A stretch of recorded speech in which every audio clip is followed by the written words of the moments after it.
السلام عليكم ورحمة الله وبركاته. هذه القصة يذكرها لنا الوالد يرحمه الله عن الشيخ سعود بن قويحي يرحمه الله. يقول يوم من الأيام كان فيه ناس من السواقين للملك خالد والمرافقين اللي كانوا مع الملك خالد كانوا في الحوش ومصافين صفين. هذا كان الوقت بعد صلاة العشاء. طيب كان بعد صلاة العشاء عاد يقول سعود بن قويحي يرحمه الله يقول كان يتفرج عليهم عاد يكلم الوالد. الشيخ سعود بن قويحي يكلم الوالد يقول له كانوا صافين ويلعبون القصيد. يقول هم صافين يلعبون القصيد طلع الملك خالد من قصره في الطائف. كان هالكلام ده في الطائف. طلع من القصر حقه وكان متلثم الملك خالد رحمه الله وكان ماشي بالعكاز حقه لين جاء جنب القصيد. لين وقف جنب القصيد وهم جالسين يلقون القصيد. جاء واحد منهم وشاف العكاز حق الملك خالد يقول شك في الوضع. قال واحد جنبه لا يكون هذا الملك خالد. اللي قالوا الملك خالد جاه بعض الخوف شيء. المهم راحوا وتركوا الصف وراحوا.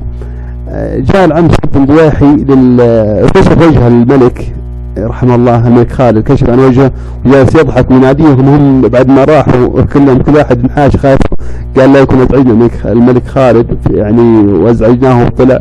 الا الملك قاعد يضحك وناداهم قال لا انا جاي اتفرج على قصيدكم عجبني قصيدكم وجاي اتفرج عليكم. جاء العم سعود بن قويحي يسلم على الملك وقال له روح ناديهم. قال والله من حال دخلوا جوا كان يقول خلاص شوف منهم اللي كانوا يلعبون واعطي كل واحد منهم مبلغ. والله ماني متذكر المبلغ كم.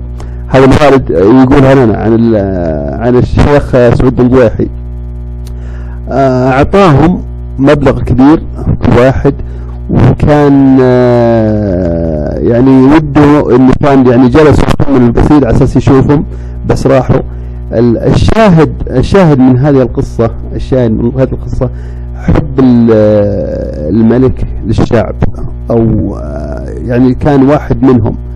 يعني الآن يعني نشوف حنا حب الشعب للملك عبد الله بن عبد العزيز أبو متعب الله يحفظه ويخليه لنا يعني حب كبير. والله أنا عن نفسي والله العظيم أجي مع أولادي يعني حنا بالسيارة والله العظيم ما نتعدى من صورة فيها الملك عبد الله إلا أولادي كلهم بابا عبد الله بابا عبد الله. يعني صار حب رهيب جدا لهذا الملك اللي يحب شعبه. والله العظيم يعني سبحان الله ممتد الحب هذا. يعني مو هو يعني الملك عبد الله ما يقتصر الحب هذا الملك عبد الله والملك خالد. لا أنا أقول كلهم كانوا يعني يهتمون برعيتهم يشوفون قضاياهم يحلونها ويحلون يعني كل مشاكلهم. الله يحفظهم لنا عيال بن عبد العزيز الله يحفظهم كلهم والله يرحم من مات منهم والله يخلي لنا ابو متعب الله يطول عمره والامير نايف الله يحفظهم لنا. واسال الله العلي العظيم انه يشفي ملكنا الملك عبد الله بن عبد العزيز. وهذه القصه هي انا اقولها لكم يعني من الحب المتواصل بين الاخوان بالشعب. طيب تحياتي للجميع. ابو مشعل.